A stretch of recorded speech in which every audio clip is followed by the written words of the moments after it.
You practice yoga. How long have you been doing yoga? So it's been 3 years. But Three before years. that, I was very active runner. I would run like 3 to 5 miles every single day, and I would run like marathon. And my life was, you know, busy, crazy, very active. But ever since I entered into this like, AI scene, I Mm-hmm. realized like my life without workout is already too crazy. Too many changes, too much excitement. So I got to a point where I'm like, okay, I can't run, for a hobby. I need to sit down and do something that gives me like that I bring the energy back inside of me. So that's how I got into the yoga, yoga practice. I literally walked into a yoga studio Mm-hmm. out of Is it desperation, like, yeah. any specific yoga style, or is it just whatever the studio throws at you at that specific hour? Actually the latter. I'm not picky about which type, but there is one instructor that I really love, and it's a vinyasa. So it's like a Mm-hmm. slow flow yoga. And then in the middle of the class, she always makes us to close our eyes while we are like twisting, our arms and legs, left and right. And she says, don't be afraid of like falling down, because like falling down is a part of the practice. So once you realize it's part of the practice, you're not afraid. And once, if you're not afraid, you don't fall down. I love it. We're already having philosophical conversation because this is a great question before we even start talking about AI. And what do you guys do? Yes, so Upstage, we are an enterprise AI startup. It's been 5 years since we started serving multiple Fortune 500 companies, starting from Asia to the US. We are most active in the insurance industry. In Korea, where we started, we are actually serving almost 7 out of the top 10 carriers in the country, servicing more than like 60-70% of the market there. Underneath, what we have is two AI models that we built from scratch. One is our own OCR model that is enhanced with the machine learning algorithm. So long story short, OCR is basically, reading documents left to right. Now we're adding the layout recognition, the context understanding. So if the document has two columns, we know how to read the first column first and the second column, make a sense of the tables, charts, captions, labels, etc. So that's the OCR model that we have. And then we added our own large language model, which we built from scratch. We're not taking an open source model and then, fine tuned or continue pre-trained. It's actually our model that we built from scratch. Yes, it took a lot of money for us, but, we've been in the market long enough to build the capital, build the trust from an investor to build our own model. So we have built our own LLM called Solar LLM, that is specialized for the document understanding. So now we're marrying these two models with the OCR and LLM, and created the next generation intelligent document processing that doesn't hallucinate because we're using OCR for the extraction. We're not throwing a VLM hoping that it will make sense out of it. We're using the machine learning algorithm to actually go through the documents line by line, and then use the LLM to extract key information and add additional business logic that our customers want to achieve. So, there are so many things to unpack here, and I love it. Yeah. No, it's first of all, the, I just wonder if you are to technology deep to the audience in terms of like we have our own LLM, this is the difference, but at the same time, great, wonderful, people will learn something new. So it doesn't matter if it's your LLM, someone else's LLM, how many parameters one model needs in contradiction to another one, because today everyone is, creating with AI. Oh my God, what's the next thing? Because there is so much vibe, and then you'll see many folks who will do their vibe coding style, Mm-hmm. or from base 44 to, I don't know, anti-gravity, and pick one of the different models there. And I, I'm very surprised that you give the example. It's like, yeah, we learn it to read from left to right and to understand that there are two columns, maybe even three columns, and then there is like a box in the middle that it needs to identify differently and read that. At this point, I think it's like super obvious. Why, what happened that this is something that you feel that you need to highlight? Because I'm sure something was there in the process of developing the product that you had a client who was like, oh no, we have like four columns and a table and one image. Love this question. I genuinely love this question because it really explains why, why the OCR, which has been widely adopted, tradition at this point, it's a table stake for most of the insurance carriers and enterprises. Yet we're still doubling down on next generation OCR using LLM. The reason behind that is, first of all, I started with how OCR is just reading documents left and right. It doesn't understand the context. But if you look at the insurance, any documents that the insurance industry is are dealing with, like a court form is a form. It's not. It's with multiple checkboxes. Like multi-select, and then you put some your inputs there, and your SOVs can be an Excel template with multiple rows. Your supplemental application is completely unstructured. There is no format whatsoever to standardize. And you have some of these claims documents with invoices that just tables after tables. And each table has like merge rows, merge columns. And there's so many nuances that the traditional OCR just failed to, handle, period. And that's why we have so many, TPAs and the third party, manual processors who go in and then review the documents and then validate the results. Even and OCR by itself, I would say probably touched like top 10 to 20% of the most, standardized and most high volume documents out there in the market. And the remaining, 80, 90% of the documents are either manually treated or we just gave up. It's just in the cabinet. We're not touching, we're not extracting any documents in any data from in a structured format. That's the reality where we are. And then when the LLM came about, everyone got so excited. It was so obvious that if I throw this document as an image into LLM or VLM, now all these documents that couldn't have been treated using traditional OCR can be sold. So everyone started throwing documents into LLM and VLM. Oh And yeah, I do Steve, that every guess time, what? every day. Yeah, but it works. However, just think about it this as like you're doing this as like 50 million documents per day. I'm just throwing a Ooh. crazy number. You're doing Yeah. this like some of the customers that we're working with, they have 50,000 submissions per month. And let's assume that each submission is like 5 to 10 pages. We're talking about like hundreds of, pages, hundreds of thousands of pages per day. And you use the token, the cost of the token of the LLM, the frontier models LLM, the cost, the GPU, the compute, the inferencing cost, and everything combined, it's not any better than having a third party, processors helping you with manual extraction.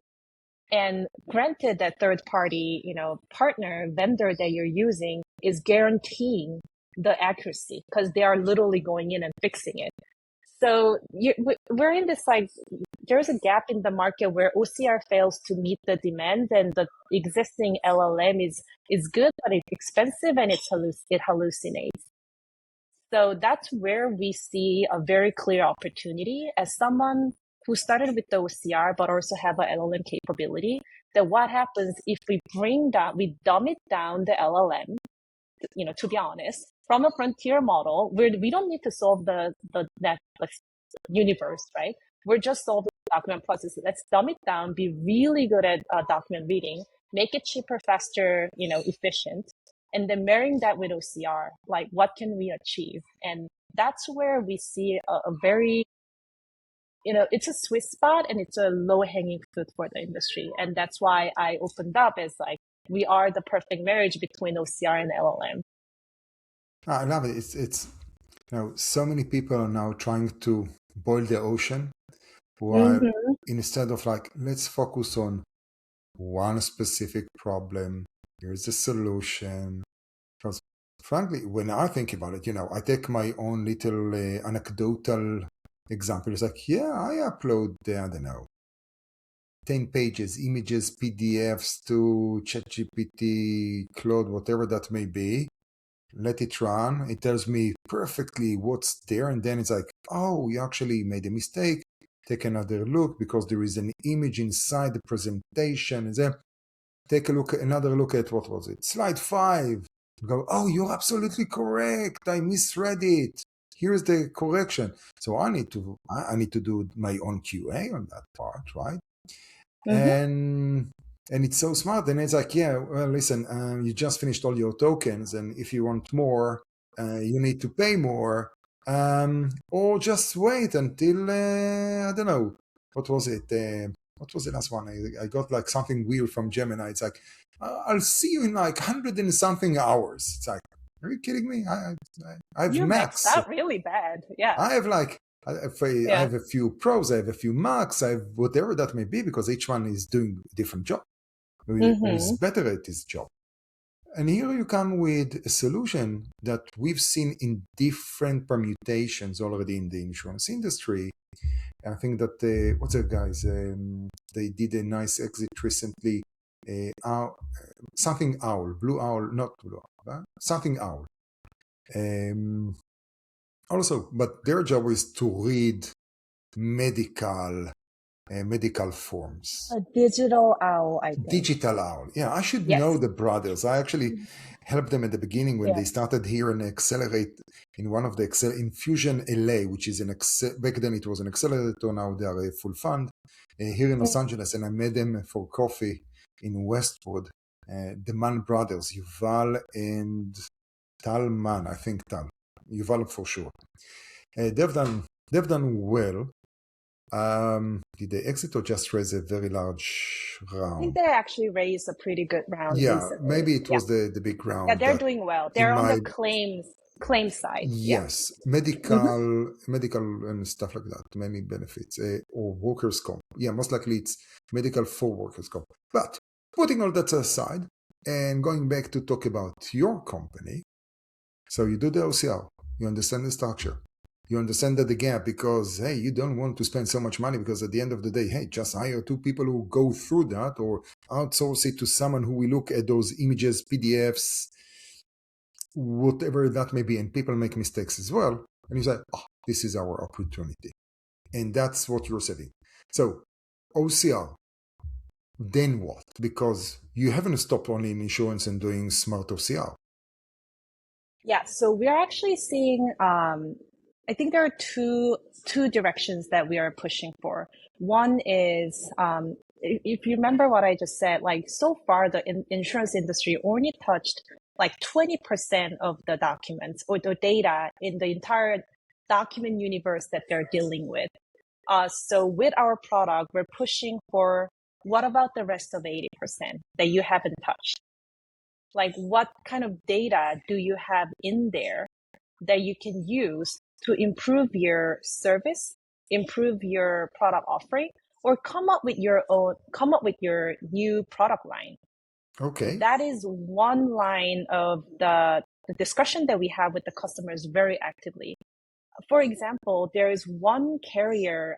It's actually one of the largest insurer in coming from Asia, and what they have done is they digitized 10 years worth of documents that they haven't been able to touch because each document looks so different and they look just nasty, like tables, charts.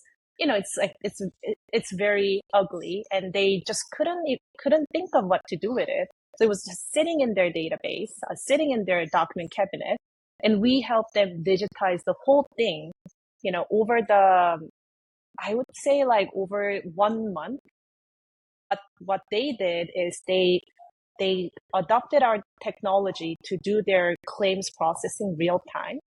But behind what we've done is because they procure the GPU to run this claims processing, and the claims comes in during the work hours, daytime, at night. This GPU is like idle, and these GPUs are not cheap, right? You want to use it.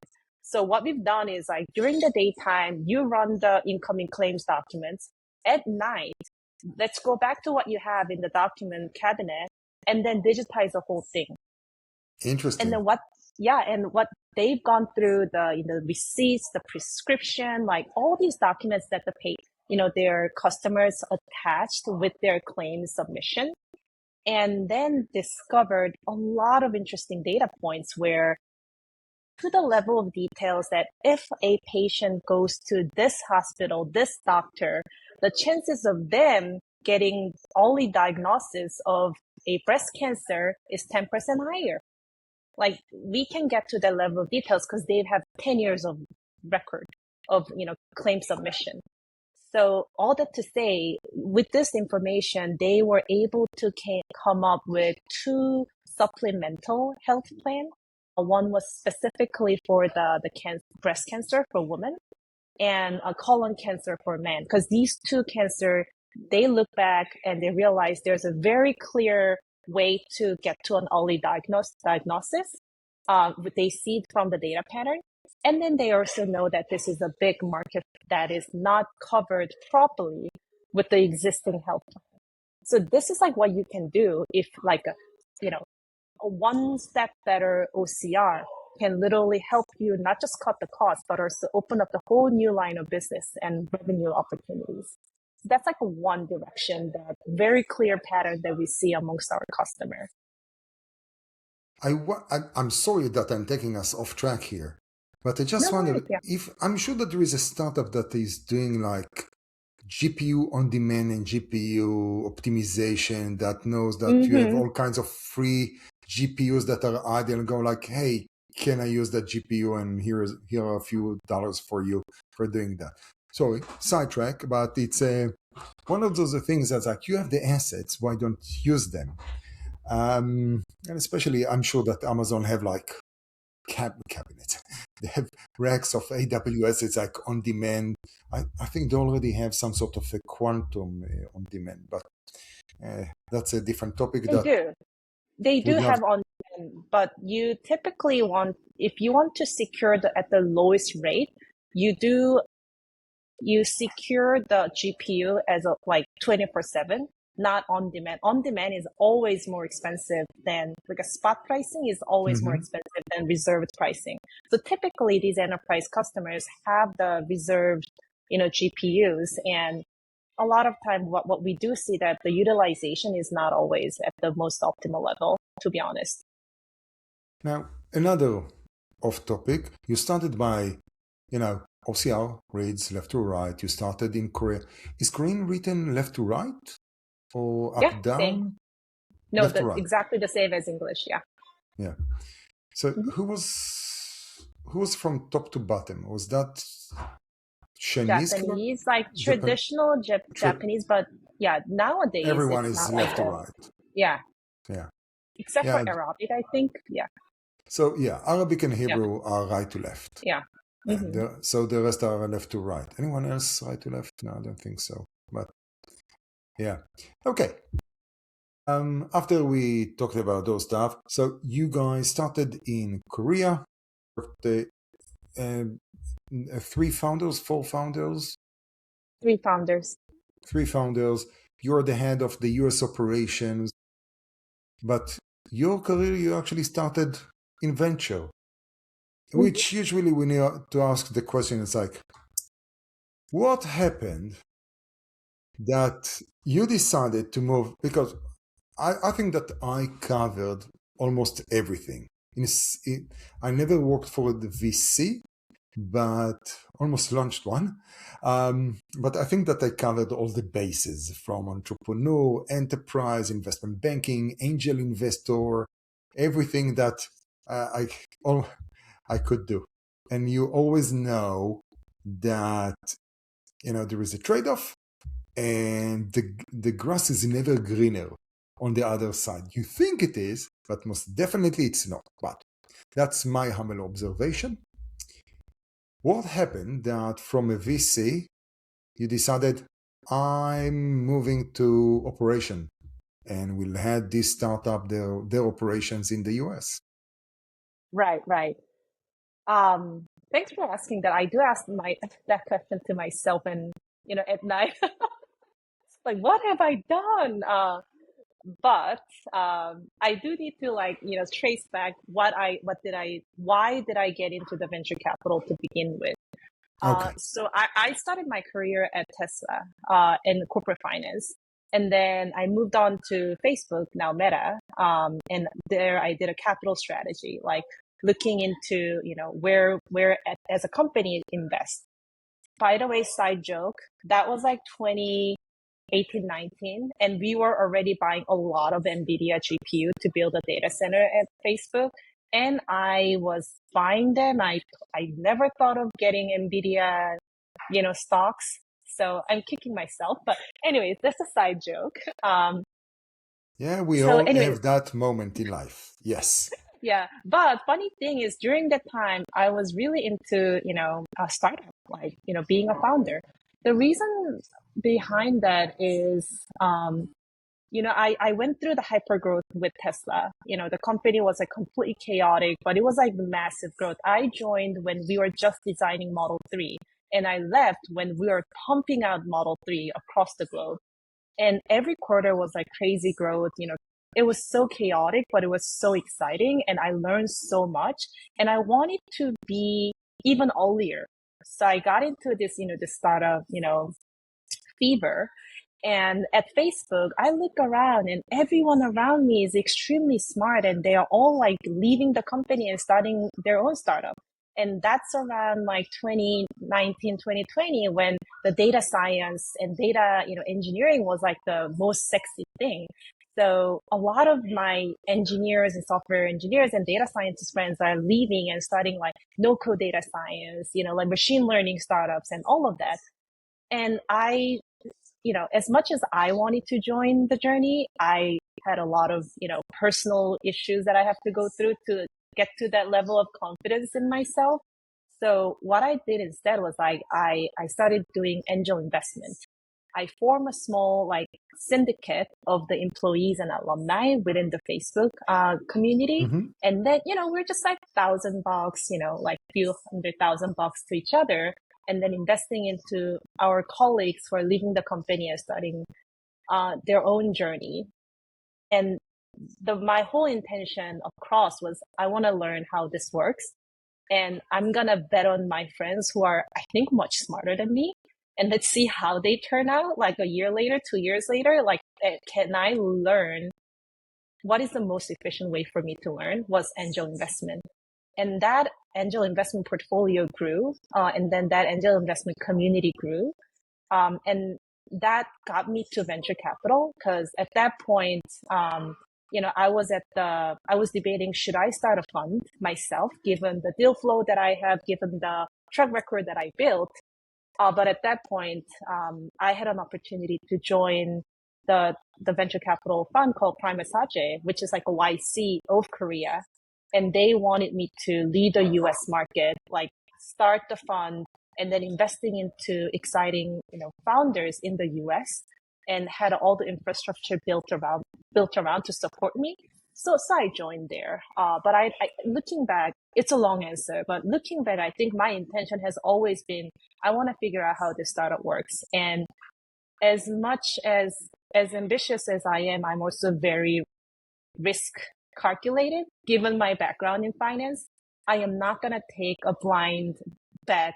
I'm not going to bet on something that I completely unaware. I want to know what I don't know before I commit to, something. Because if I commit, I want to do well. So that was my approach. Being in the angel investment space, being in a venture capital space in the last, I would say like 5 years, have taught me greatly. I've seen enough patterns. Not enough. I'm not going to say I know everything. I've seen enough for me to know what to bet on better. You mean enough Yeah. for you to feel comfortable making a jump or taking an action? Right. Right. So I think I know I have a better judgment now. That's what I meant to say. So when I met Upstage, which was leading, growing extremely fast in Korea, and backed by SoftBank Ventures and like top tier financial institutions, um, the growth momentum in Asia was like very clear and obvious that they're onto something. And then when they decided like, hey, we want to expand to the US and build a US growth engine, that was very obvious choice for me that like, hey, like this is the most risk reward balanced approach, opportunity for me to join, because I know the founders. I literally saw the investment memo that we wrote when my fund invested in the company for the first time. I think the technology is clearly not just Upstage. The whole AI is entering a phase where there's a real application to the real world, not just in the Silicon Valley bubble. So I see the momentum, macro momentum. I see at the micro personal level, I see a fit. So that was an obvious jump for me to take a leap forward. It's important. It's not easy. There are a lot of people Yeah. who have been building their career, going to the right schools so they can join the venture world, or trying to figure out how to do that, because what you build is it's the track that it's outside. And I would say it's another common way to build your path, or to machete your path into venture capital, which is not, well, I went to Stanford or Wharton, and as a result, here I am. Yeah. But Yeah. actually, Yeah. putting your own money, making other people put their money. Well, since I'm an investment banker, I need to address all the FINRA and the SEC compliance that goes with, well, Mm-mm-mm. this is not a recommendation to investment or any advice or anything like that.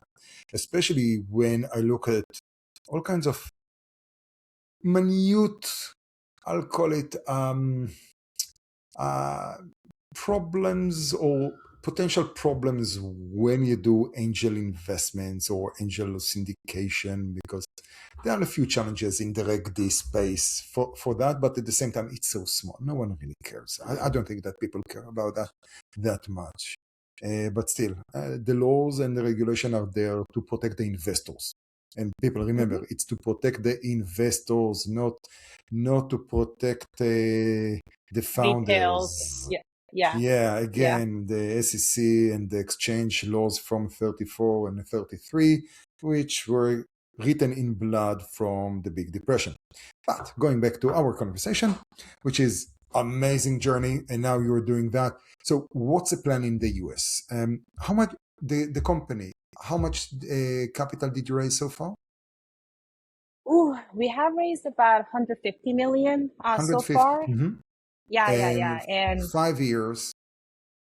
Okay, that means that you managed to do a lot. I hope so. yeah. We grew a lot. Our revenue growth, typical triple, double. We Hmm. are doing, triple growth every year over year, which is exciting. And we are actually, looking at potential IP opportunities. Things are very exciting for Ooh, I'm so us. happy that we met, so we can talk about your IPO.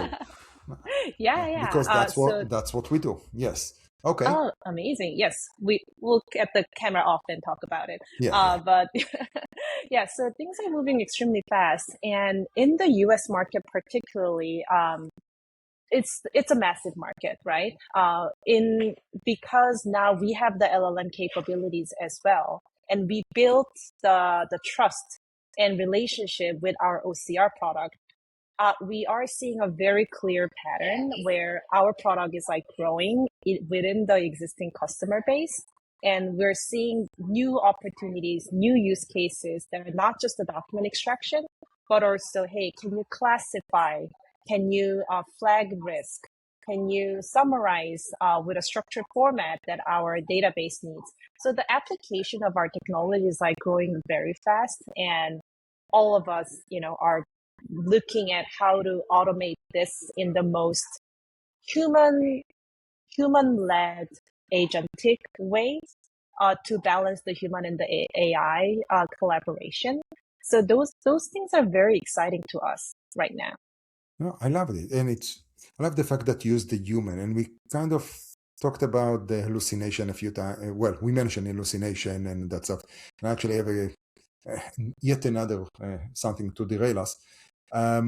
I just had an earlier lunch with the guy from XAI and another one who is doing his dissertation in the AI space, and part of the conversation was about what XAI is trying to do in enterprise, and also the dissertation. The guy who's doing his doctorate is focusing more and more about the guardrails of AI and what it can and cannot do. And it kind of threw me back to, there was a OTA event here in Los Angeles, over the air. It's a German kind of tech conference that was like, I don't know, 10 or 11 years ago. And one of the Google's founders was there, and his, I don't know, maybe a girlfriend back then, and her thing was AI ethics, and we're talking about 10 years ago already dealing with AI ethics. Now, we can always do some sort of a reference to Isaac Asimov and the law of robotics, and, law number 0, don't do anything to hurt humanity. How in your space that comes about? Or is it, you don't need to deal with stuff like that and garbage, but you are working in the enterprise space. Where are the garbage? If there are any, or it's not applicable. Sometimes like, yeah, listen, it doesn't matter. We take this, we manufacture the result, input, output, and that's it. We don't take a... Well, yeah, I think if we break things down into the task level, yeah, it's an input and output. It doesn't, you don't need a human judgment. You don't need a human involvement. But at the end of the day, I think everyone is thinking about what more can I do with AI, way beyond like the simple automation. So what I hear the most is in the industry right now, because everyone is like so into AI, that AI is going to replace the, human. And we almost talk about human as something to be replaced. It's almost like a legacy system. Like human is a legacy system, and human in the loop is already needed because we cannot replace it yet. But if we can, we will.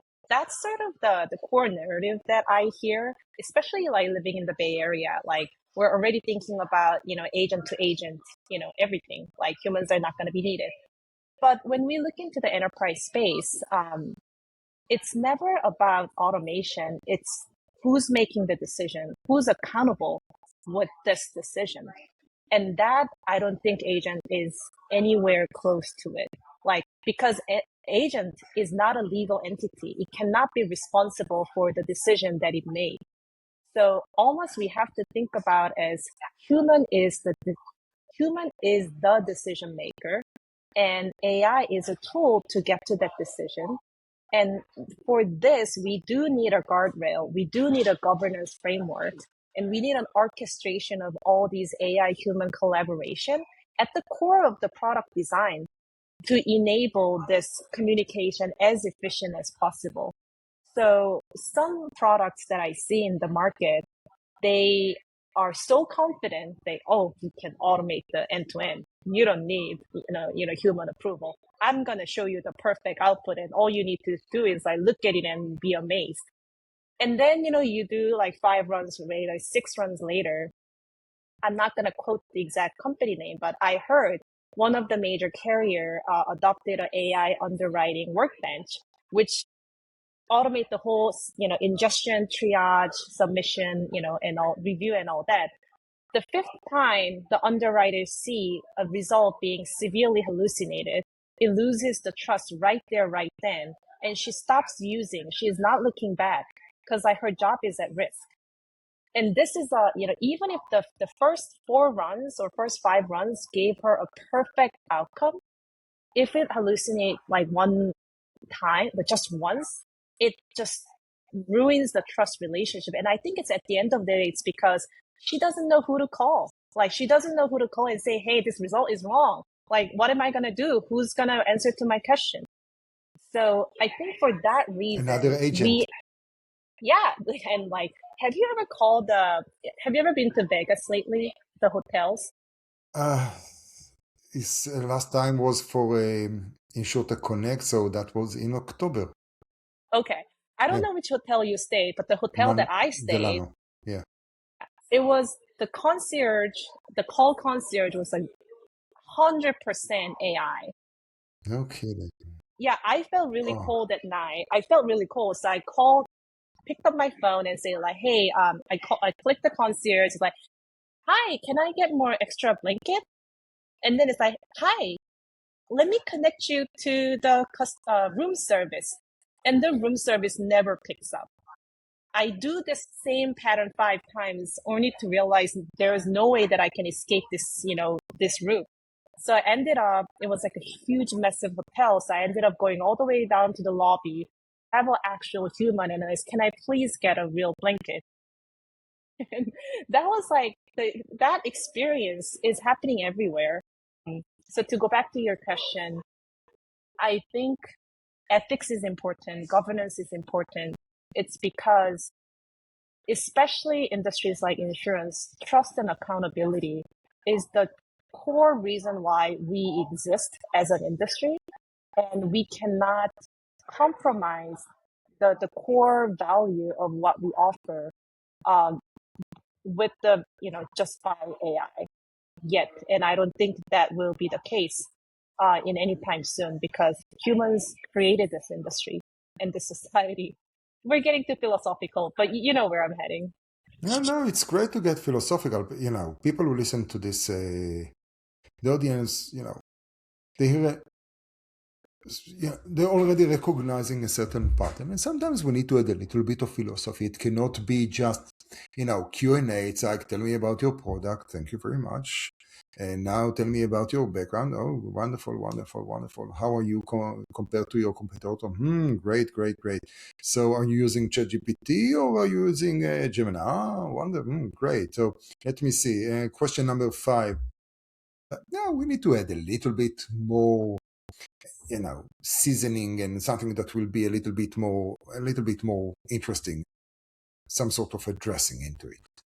So philosophy today, apparently that's the theme, especially when we add the hallucination of AI, which it feels compels to complete something that doesn't exist, and it doesn't work for enterprise. It's better that you'll tell me, I don't know, than just give an example without telling what it is. And I actually love the fact that I wouldn't call it dumbify the product, just simple ad hoc solution for something very specific. And then you can add LLM or VLM layer that requires for something which is bigger, better, beautiful, and much more, well, expensive that you need the GPUs for. No, it's Exactly. Yeah. You need to build a touch points within each mission critical steps along the workflow that the product is offering. And the reason Mhm. why I'm just gonna go one level deeper here, the Please reason do. why a lot of products don't have this built up is because it's not easy. Because when LLM, especially now with the agentic workflow, when you give it an assignment like, hey, like we do that all the time, go research something, go search something, it goes by itself. And we're literally saying somebody needs to step in here and then give feedback and then take this feedback and then inform, go back and fix it or reflect this feedback for the future steps. And just building this feedback loop is not as easy. It can work in the one shot, but if you think about, you are accumulating this business logic and the almost like an institutional knowledge over time, and building that feedback loop mechanism is not an easy lift. And No. especially, yeah, yeah. Auditing and following the reasoning of the machine is very hard. I was experimenting with with the anti-gravity. Actually experiment. I built a few apps for myself with anti-gravity with the different models, And very quickly, integrity, what I like about what Google is doing is like, hey, so, this is what I'm going to do. And here is a very long curl command that I'm going to run on terminal. Do you accept? And you go like, I have no idea what you said here. It's like, okay, I can read the first few parameters. I know that that's where you're heading, but the rest of it is gibberish for me. It will take me now an hour just to Google to understand what you are trying to do, which is supposed to solve and just hit an API, and those are just parameters to that specific API with something that you're taking somewhere from my hard disk. It's like, okay, I accept. Now, that's a simple step that will cost me, I don't know, an hour to understand what happened there. And that's not even the logic, that's the action. And now for you to go and follow and audit and go through the trail of the logic of the machine, that's almost impossible. Almost impossible to do. Yeah. And we are exactly building that product so we can offer that solution for the enterprise customers. So that's what excites me. That's awesome. Yeah. The time is running very quickly. I love this conversation. There are two other things that I really want to touch before we say goodbye. One, so let's start with the natural growth. Insurance, you started Korea. You're heading a US operation, but you're not only in insurance, you also do healthcare, if I'm not mistaken, and manufacturing. So manufacturing is something that sounds a little bit more, how can I say, physical. What do you do in manufacturing? Yeah, so manufacturing, supply chain. So obvious thing is like they are buried with invoices, POs. All these like vendors for the equipments, the raw materials that they're getting, and a lot of this manufacturing industry where you source these equipments and the raw materials from whom, how much, what kind is a business. It's a confidential information. You don't want to use it in public. Model, and then I'm a semiconductor company. I am buying this, proprietary, I don't know, something from vendor A, and you let the world know what your business like trade secret is. So there's a very similar situation going on with the insurance where the data has to be, there's a lot of documents, a lot of important information in the documents, but those documents cannot go outside. It has to be in private cloud, very secure environment. So there's a lot of similarity, but we're also seeing an expansion route where now the technology is able to read the diagrams. So you have all these architectural drawings and the user manuals for the machineries that you have in the factories. All these things are the institutional knowledge that your senior engineers on site only they know. But if you can actually digitize that information, digitize that knowledge, and then make it searchable, your response rate to any accident, any incident goes exponentially faster. So we're seeing a lot of great opportunities in that space as well. So, and here is a very important question, which is a little bit outside, and I would like to use a few of the hats that you had in your career. And you can be as diplomatic as you want or not diplomatic at all. We are bombarded by AI, right? Everyone, it's like something AI. Do they have anything to do with AI? Maybe, maybe not. Maybe they have their own LLM. Maybe they don't have anything. Maybe they have a bot, a chatbot that they claim it's AI, whatever that may be. What should, for an enterprise procurement, I assume that it starts from someone from business and then IT comes in and there is like a big, committee that trying to figure out part of their procurement. What should they do, or what should they know in terms of understanding if it's real AI and that's the AI they need? Because there are so many companies and services today that they have a sticker AI. How do you know what's real and what's actually valuable for you? Ways to answer this. One is like, do you understand which use case that you should start from, right? Yeah. That's a business decision that you have to know. And I think the reality is we do, a lot of companies don't have that answered yet. So there's a lot of this like fragmented attempts going around in POCs everywhere. So for that, I actually I try to draw an analogy between investment and investment in like financial investment to the AI investment into AI from a company point of view. If your investment into AI is not compounding, meaning you did a one POC and then second POC and third POC, or one first commercial rollout, second rollout, third rollout. If each rollout is not getting easier, you're doing something wrong because your investment is not compounding. So that's an analogy that I draw. And to my selfish, reason, we believe that building the right data foundation is the very first step. Because if you have a data foundation, your investment can compound because you're using the same set of foundational data to do more analysis, whether that's predictive analytics, fraud detection, whatever. You start with the data foundation. So that's one thing that I kind of like pose a question of like, is your AI investment compounding? So that's one. The second way that I think it's important is how do you sort out the vendor? Like, how do you evaluate the vendor?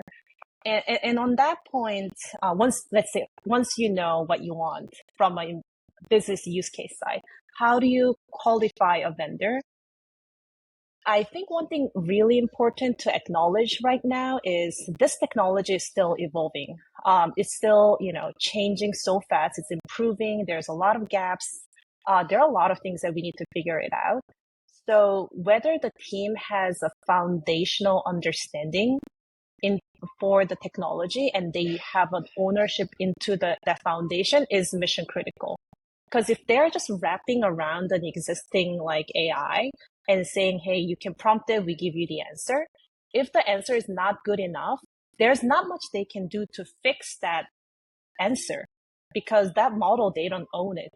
Versus if the vendor or if the partner that you work with actually owns that algorithm, owns that model, owns that, whatever the harness that they built around, if the response is not good enough, they can use that to fine tune and improve the core algorithm, core product line.